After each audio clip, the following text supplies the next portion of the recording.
Check. 1, 2, 3. The D. Brief. This is the D Brief. Yo, your guide to Detroit. Your guide to Detroit's arts and entertainment scene. This is the D Brief. Hello and welcome to the podcast for and about Detroit artists and entertainers. I'm Seth Ressler. And I'm Becky Scarcello. And I'm really excited because we've done over 200 episodes of this podcast now. We have done a lot, but you weren't here for the first 18. No. You weren't here for the first.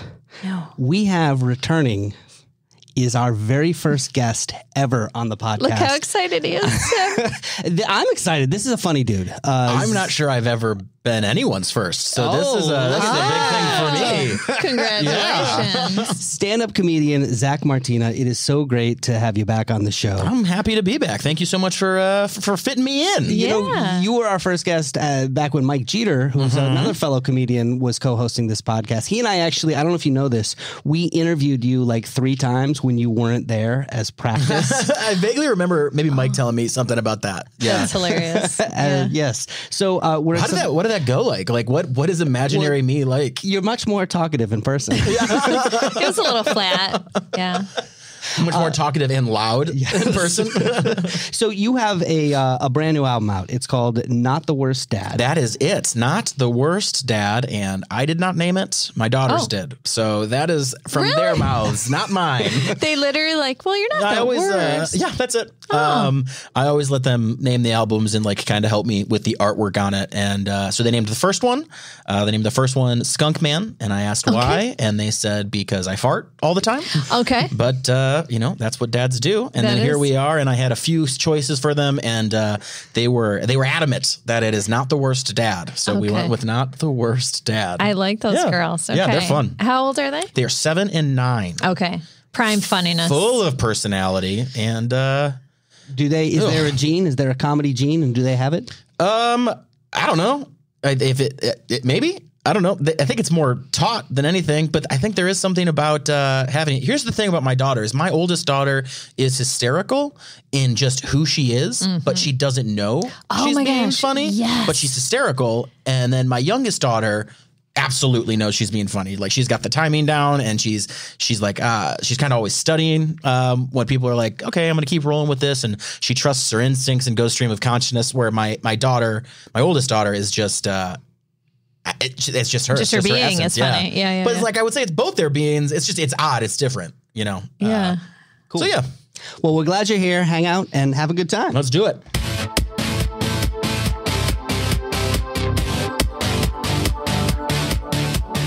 Zach, one of the things that we've added to the show since you were here 2 years ago is we now begin every episode with some trivia. Okay. And Becky, being the one who knows far more about the city of Detroit than myself, is the one who asks. So what have you got today? Oh, so I've got to say Happy Mardi Gras Day and Happy Punchki Day. So that's where we're at. So we got to talk about the Punchkis because we're in Detroit.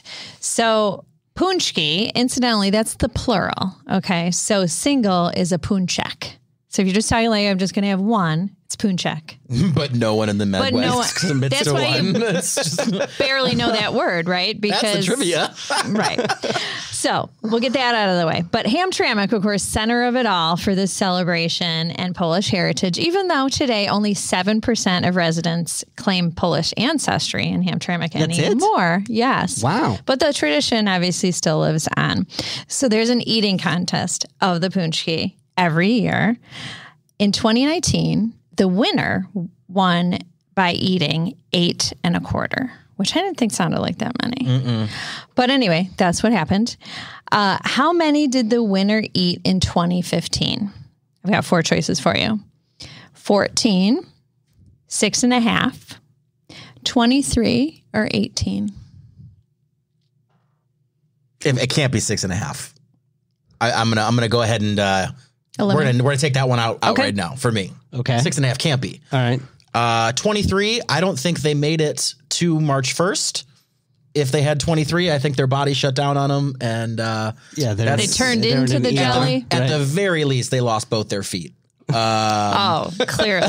Yeah. So I'm going to go with 18. 18 is where my instincts tell me. What's the other middle choice? 14. I'll split the difference. I'll go 14. All right. Okay. It actually, believe it or not, is 23. No, wow. my God. 23. So I don't know what was going on that year. with 23. 23. Are they still with us? I was would not like to know. able to find that out. So I'm going to say probably not. What if they weren't? And like, could you just imagine the reception after, like at the memorial service? Yeah. They're like, how are we going to cater this thing? No one bring a jelly donut. No donuts. No, absolutely. No powdered sugar anywhere.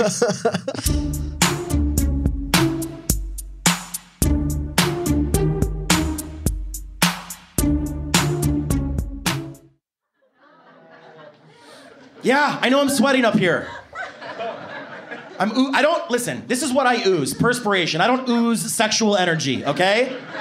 There are attractive people in this audience. You probably carry around condoms because sex just breaks out for you. It's never been a concern. I don't carry around condoms. I carry around wet wipes. Because it's far more likely that I'm presented with the opportunity for buffalo wings or a messy butt. So I try to... That is a snippet of the new album. It's called Not the Worst Dad. Zach Martina is the stand-up comedian. All good dads carry wet wipes. Yeah. Yeah. And don't carry condoms. That's right. That's a good point. How do you think the kids got there? They should have been listening in the first place. So I want to ask you about something because, I dabbled in stand-up comedy. I recall. And I remember the first time I saw you. And there's not that many comedians where it actually stuck out to me that I remember the first time I saw them. But I remember the first time I saw you, it was at the Ann Arbor Comedy Showcase. And the thing that stuck out, first of all, you have a unique look to you. You've got this... you've got a lot of hair. I just have an ability to grow hair. Yeah, That's it. lots of hair. Yeah. Beard, hair. But you've also got this physical presence that I couldn't even explain it, but I took note of it. It was just like, oh, when you're on stage, there is a stage presence to that. And I'm curious, did you always have that, or was that something that you grew into and grew more comfortable with over time? I mean, I've always had a personality. I guess I was always loud. Actually, when I went in high school, I got voted like the most obnoxious fan for high school athletics. I've always just been loud and looked for an outlet to scream. The way I scream on stage or like just in doing bits or, having fun, you can't do that in society without people calling someone and removing you and you have to answer a bunch of questions. But for whatever reason, you put a microphone in front of your face and you can say whatever you want as loud as you want. And if you figure it out, people seem to enjoy it. And pay you for it. Yeah. So the physicality of it, I don't know. I think it's more or less the animation of my hair bouncing around and I can kind of pull off some crazy eyes. And I think really what it comes down to is I'm very confident on stage. And I think that's kind of what propelled me into continuing stand-up when I started, because I mean, I'm not saying that I'm a terrific writer by any means, but I was a trash writer when I started. Like the jokes were bad, but my dad always told me if you believe something enough, everyone else is going to believe it. Like no one's going to know you're lying if you believe. It was very George Costanza of him. But so I went up there and I just screamed and owned it and made sure everybody knew it was my mic and my stage. And I was going to shepherd them through the time that I was up there and let them know it was okay to have a good time. And was that from the beginning? I mean, the stage presence thing was from the beginning. That was I got complimented on my stage presence so often and so regularly when I started. That was the only thing I got complimented on. And so you went with that. I was like, I think I might be a shitty comedian. I think I might be bad at this. Why aren't they talking about my jokes or anything? They're just talking about my stage presence. And I was like, all right. So yeah, that it definitely helped though. I found out recently too that my ability to yell and loud, crowds don't heckle or mess with me because you're louder than them. They're afraid of me. They're afraid of getting screamed at. Healthy fear, which is fun. Does that mean that you haven't learned how to deal with heckles because it doesn't? I think I have learned how to deal with heckles. Oh, yeah. Okay, got it. I mean, if they, I'm a very strict rule of 3 as far as a heckler goes. Hopefully, you never have to deal with them, but if you do, I ask very politely the first time. Hey, stop, please. People are here trying to enjoy this. The second time, I'm like, hey, shut up. You're ruining this for everybody. And then at that point, the crowd has heard me try diplomatically twice. They're on my side. It's free game. I can say whatever I want, and they are on my team. So, I go rule of 3, and then gloves come off at strike 3. I've always heard that that's important when dealing with hecklers is that you have to make sure that you bring the crowd with you. Yeah. Because, I mean, it's... by definition, the crowd, like the heckler is in the crowd. They're on the same team. So you have to ultimately you want everybody to be on the same team, your team. But if the crowd and you are divided, you need to figure out a way to get that crowd onto them. So it's just, that's that. Do you think some of the physicality is just a release of energy too? I'm incredibly antsy before I go on stage and I just get amped up. I get super duper excited. And it's just like I used to get nervous and like, oh, I'm going to hurl. And now I'm just excited. Like, give me the mic. And you never know what's going to happen. You never know what's going to pop. And sometimes it's great. And sometimes it's garbage. But, you can't have the good without the bad. Right. And sometimes the bads are the best. Do you have a pre-performance routine, something that I you do? pace a lot. It's not like anything set in stone, but I get pretty amped. I can't sit still. I can't sit down. Like I'm pacing a lot. And then afterwards, are you exhausted? No, I'm kind of, for lack of a better term, I'd say euphoric. I'm kind of just in this moment. And then I've never done hard drugs, but I have to imagine that is what the come down is, just real quick. You're right back down to reality, and you need the taste. Chase the next high. Let's talk about it, because I had that, like, I think once, right? I had one performance where it was like, and it is like this strange high. I mean, I imagine, they always compare it to athletes being in the zone, right? And I don't know, because Lord knows I've never been an athlete in the zone. But there is this euphoric high that comes off of it. But I could never get it a second time. That's why I quit. How often are you getting that high? Oh, I don't know. I don't know how to answer that.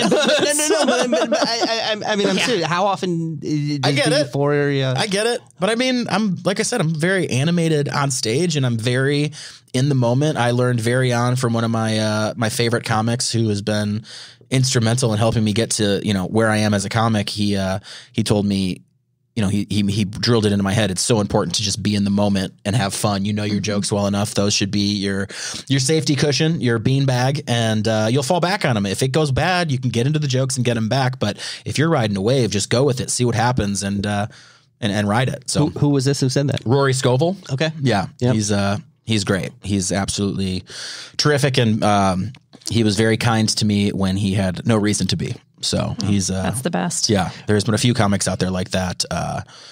And I think that's one of the things I like about comedy the most is for as dark and dismayed as a lot of comics seem to be in their material, there is a sense of community. Everybody wants everybody to do well, unless the other person is a real jerk. Yeah. Real terrible person. So, I think everybody wants everybody to do well. You just got to get over that.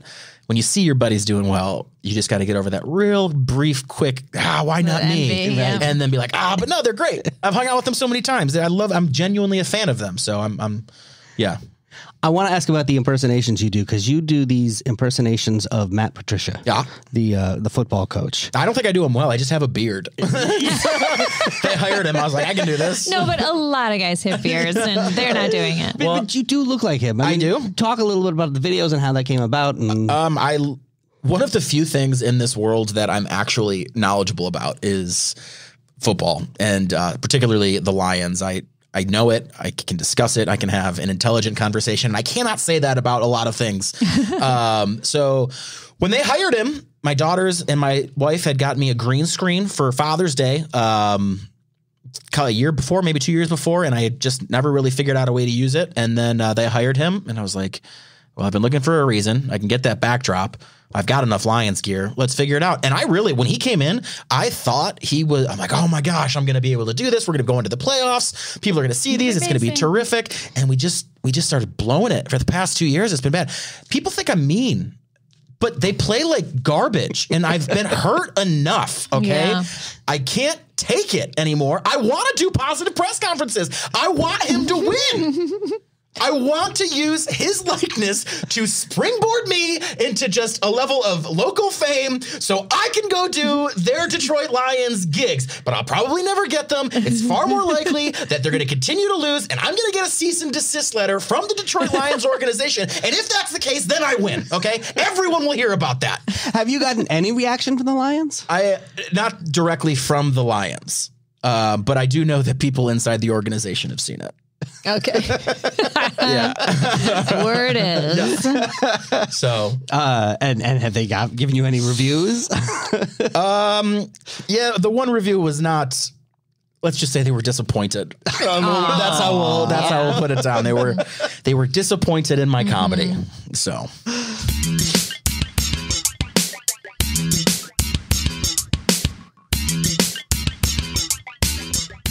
Something new that we're going to add to the show is we want to start letting artists and entertainers know about opportunities that are out there.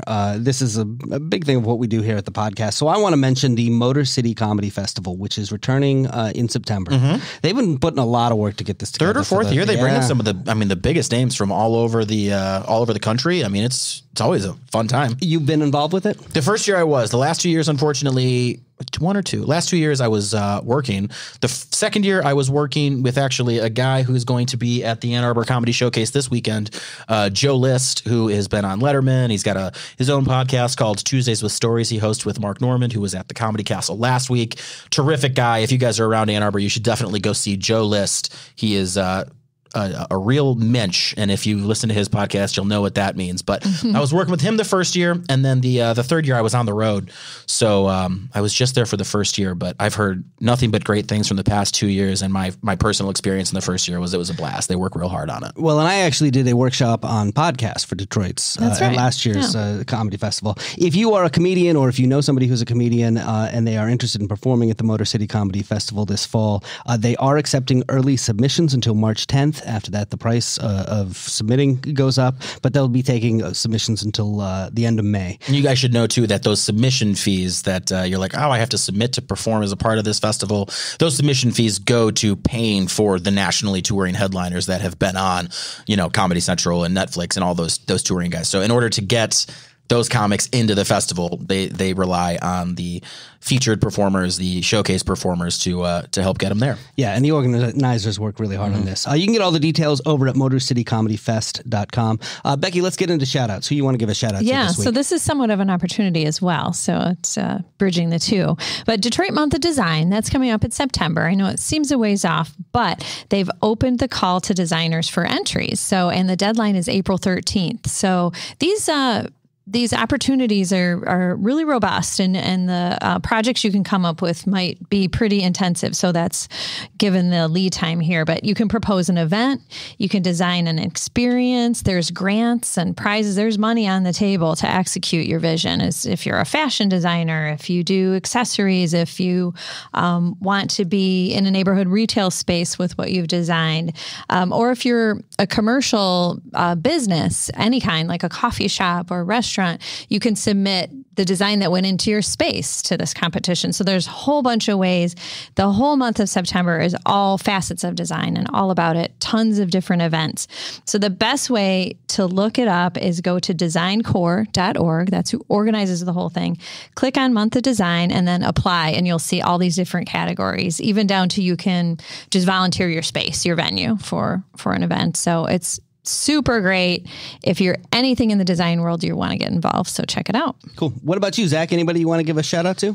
My buddy and former guest here on the debrief, Josh Adams, is if you've watched stand-up in the city of Detroit or around it, you have probably seen Josh Adams, and he is one of the most charismatic, talented individuals that Michigan comedy has seen or put out, and he's leaving, I think, this week for Los Angeles. He's making the move to Los Angeles, and he's going to do some big things. I have no question about that. He is the final member of the Motown Laugh Kings to make the move to residency in Los Angeles, and they are going to do some big things. They're going to bring some attention to Detroit comedy, Michigan, and I wish Josh nothing but the best. I have absolutely no doubt that things are going to pop. Yeah, I do too. I really believe in that guy. So cool. Hey, I want to give a shout out to Mojo in the Morning over on Channel 955. I come from radio. That's I've been a broadcaster for 20 years, worked in the industry. That guy just celebrated his 20th anniversary. That's amazing in radio, right? It's amazing. It's I mean, it is really, really rare for somebody to not only stay in a place that long, but to stay on top. Because he is a huge player in this market, and so for him to be doing that for that long, it's just really impressive. Yeah, just for comparison, I've barely done 3 years in any radio station. I mean, not even just radio, but 20 years in any job, any profession. It really is. Exactly. So congratulations to Mojo and the whole team over there.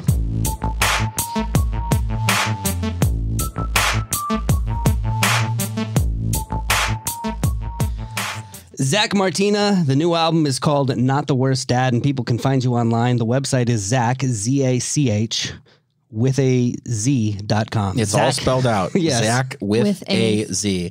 And I'm working on getting Zach Martina to forward to it, but yeah, I got that website domain when I was young and stupid and did not understand anything about marketing. So yeah, ZachWithAZ.com, trying to make it ZachMartina.com. Cool. Well, we're excited that you're hanging out with us all week. Yes. Yeah, we'll see you again tomorrow. Sounds good. Until then, I want to let everybody know that we've got a mobile app. Go download it. You can find bonus content in there, more interviews besides just what we do here on the regular podcast.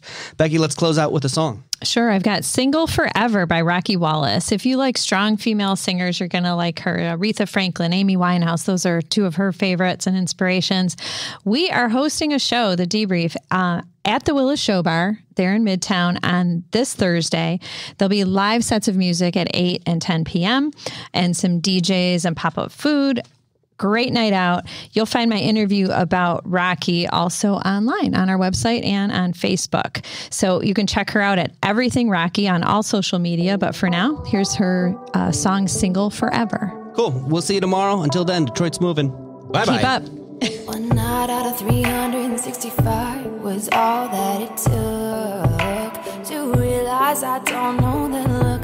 Our first fight in late night, 4 a.m. drive took me by complete surprise. You light up a smoke and now I see it clear. It's not what you said, it's the things that I hear.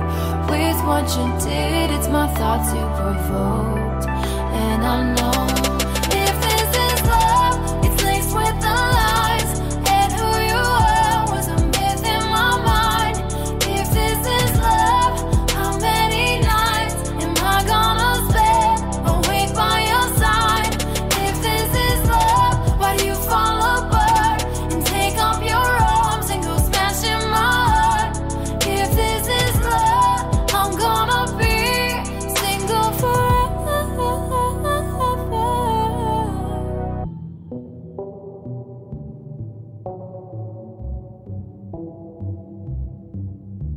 3 days, 4 nights go by and I can't reply.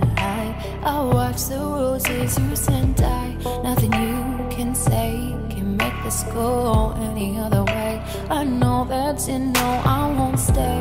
It's already done and I'm not going back. It's not about love when it's trust that we lack. It can't be undone and I'll never forget what you did. If this is love, it's laced with the lies, and who you are was a myth in my mind. If this is love, how many nights am I gonna spend awake by your side? If this is love, why do you fall apart and take up your arms and go smashing my heart? If this is love, I'm gonna be single forever.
Debrief. Your guide to Detroit's arts and entertainment scene.